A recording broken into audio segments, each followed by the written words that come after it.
राजा और कौम का सच्चा राजा बहुत समय पहले सूरजगढ़ नाम का एक राज्य था।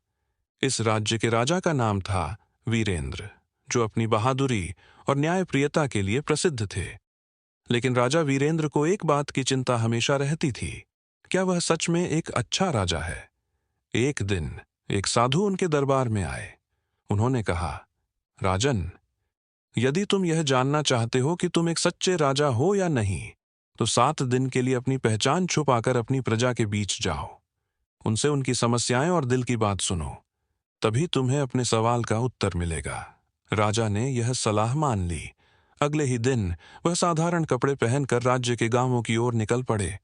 पहले गांव में उन्होंने देखा कि किसान कड़ी मेहनत कर रहे थे, लेकिन उन्हें अपने फसल का सही मूल्य नहीं मिल रहा था। किसानों ने कहा, हमारी शिकायत राज दरबार तक पहुंचती ही नहीं।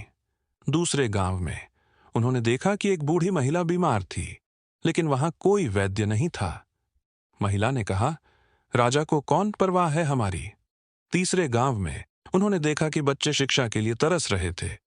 लोग बोले, अगर राजा को हमारी तकलीफें दिखती तो हमारे बच्चे अनपढ़ न रहते। राजा वीरेंद्र का दिल भारी हो गया। उन्हें महसूस हुआ कि उनके मंत्री और अधिकारी उन्हें सच्चाई नहीं बताते थे। 7वें दिन राजा ने साधु को ढूंढा और कहा, महात्मा जी, आपने मुझे मेरी प्रजा का दर्द दिखाया।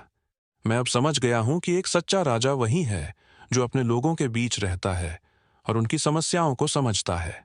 साधु मुस्कुराए और बोले, राजन, सच्चा राजा वह है जो अपने सुख को त्याग कर प्रजा के कल्याण के लिए काम करे। अब तुम सच्चे राजा बनने की राह पर हो। उस दिन से राजा वीरेंद्र ने अपनी प्रजा की समस्याओं को खुद सुनना शुरू किया। उन्होंने नए कानून बनाए, किसानों को मदद दी, गांवों में वैद्य और शिक्षक नियुक्त किए। धीरे धीरे सूरजगढ़ राज्य खुशहाल हो गया। लोग कहने लगे, हमारा राजा अब सच्चा राजा है।